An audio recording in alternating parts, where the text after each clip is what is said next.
আজ রান্না হবে একটু পাতলা পাতলা করে ঝোল খিচুড়ি বা লিকুইড খিচুড়ি বা ল্যাবড়া খিচুড়ি যেটাকে বলে। তো এটার জন্য পেঁয়াজ রসুন শুকনো মরিচ দিয়ে আগে কড়াইয়ে তেল দিয়ে ভালো করে ভাজা করে নেওয়া হচ্ছে।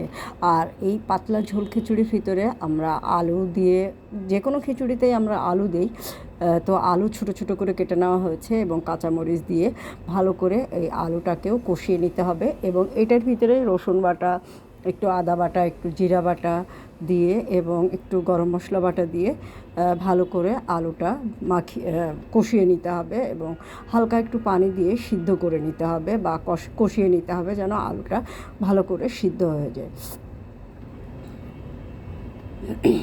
তো আলুটা এখন ভাজা করে নেওয়া হচ্ছে। আর পেঁয়াজ রসুন কিন্তু অনেকখানি পেঁয়াজ রসুন দেওয়া হয়েছে, আর পেঁয়াজ রসুনের ভিতরেই মশলাটা দেওয়া হয়েছিল। আর এখন আবার একটু অল্প করে কাঁচা রসুন দেওয়া হলো, যাতে এই কাঁচা রসুনটা একটু আস্তে আস্তে থাকে। আগেরগুলো তো ভাজা বেশি হয়ে গেছে। এটা কিন্তু এই সিস্টেমটাই রান্না করাটা হচ্ছে আর কি। তো প্রথমটা একটু বেশি করে কড়া করে ভাজা করে নিতে হবে এবং পরে আবার হালকা করে কিছু রসুন দিলে আস্তে আস্তে থাকবে। তো এখন সামান্য পানি দিয়ে আলুটা ভালো করে কষিয়ে নেওয়া হলো। এই যে দেখেন পানিটা শুকিয়ে গেছে। এখন চাল এবং ডাল যেটা আগে ধুয়ে নেওয়া হয়েছে সেটা দিয়ে একটু ভালো করে ভাজা করে নিতে হবে।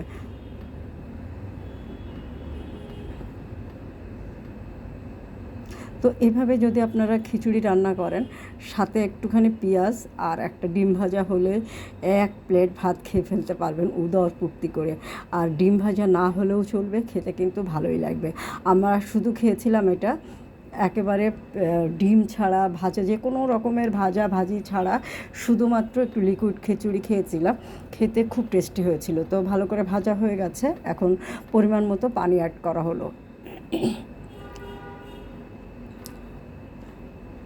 আসলে চাকরি, উদ্যোগ এবং সব কিছু মিলিয়ে আমাদের সময়টা এত বের করা একটু ডিফিকাল্ট হয়ে যায়। তো খাওয়া দাওয়াটা মনে হয় যে যত শর্টকাটে করা যায়, যত তাড়াতাড়ি হয়, যত অল্পতে হয়, ততই আমাদের জন্য বেটার। তো আমার মতো এরকম অনেকেই আছেন, তাদের জন্য কিন্তু একদম শর্টকাট ওয়ে, খুব মজাদারভাবে লিকুইড খিচুড়ি রান্নার একদম সহজ একটা সিস্টেম। এভাবে খিচুড়ি রান্না করে খেয়ে দেখবেন, খেতে কিন্তু ভালো লাগবে। আর পেঁয়াজ রসুন ভাজার সময় গোটা কিন্তু কিছু গরম মশলা দেওয়া হয়েছিল, আপনারা গরম মশলা বাটাও দিতে পারেন। এবং দুই একটা করে গোটা দিলে টেস্টটা যেন কেন জানি একটু মনে হয় যে একটু বেশি ভালো লাগে। তো খিচুড়িটা ফুটে উঠেছে, এখন একটু ঝোল ঝোল অবস্থায় নামিয়ে ফেলবো আর গরম গরম খেয়ে ফেলবো।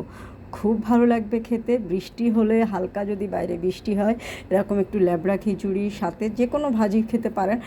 তবে এটার সাথে ডিম ভাজি, বেগুন ভাজি, আলু ভাজি, নারকেল কুচি, সব ভাজি ভালো লাগে। তো আজকের রান্নাটা এ পর্যন্তই। ভালো লাগলে সাথে থাকবে।